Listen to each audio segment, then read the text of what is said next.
আসসালামু আলাইকুম। ধারাবাহিকভাবে আরেকটি ভিডিও নিয়ে আপনাদের সামনে হাজির হয়েছি। সেটা হলো কিছু আর্টিকেল নিয়ে আলোচনা করব। আর্টিকেল রোগের উপরে যে আর্টিকেলগুলো আছে, অসুখের উপরে এই আর্টিকেল নিয়ে কথা বলবো।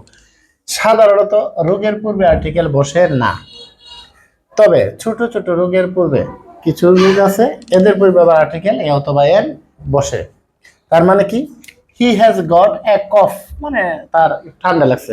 I have got a bad cold. He has got headache, তার মাথা ব্যথা আছে বা তার মাথা ব্যথা ধরেছে।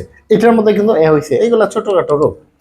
কিছু কিছু রোগের পূর্বে আবার আর্টিকেল দি বসে, যেমন এখানে আছে দা হার্মস, দা মাসেলস, আবার কি দা গড।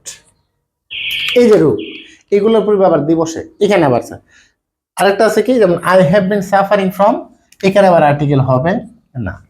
এতে কি বুঝছেন? তার মানে মূল জিনিসটা কি? মূল জিনিসটা হলো আপনাকে এটা স্পেসিফিক আলাদাভাবে মনে রাখতে হবে। যেমন ছোট ছোট এই রোগ, এর পূর্বে আর্টিকেল এ অথবা এন বসে। আর কিছু কিছু রোগের পূর্বে দি বসে, যেমন এই তিনটা আপনাকে মুখস্থ করতে হবে আলাদা। এবং অন্য অন্য ক্ষেত্রে রোগের পূর্বে আর্টিকেল বসে না। তার মানে এই জিনিসটা আমি মনে করি সবচেয়ে উত্তম প্রবণতা হলো আপনি আলাদা আলাদা শিখে রাখবেন। এটি সবচেয়ে বড় কৌশল। এরকম আরো গুরুত্বপূর্ণ ভিডিও নিয়ে আপনাদের সামনে হাজির হব। সেই পর্যন্ত সবাই ভালো থাকুন, সুস্থ থাকুন। আসসালামু আলাইকুম রহমতুল্লাহ।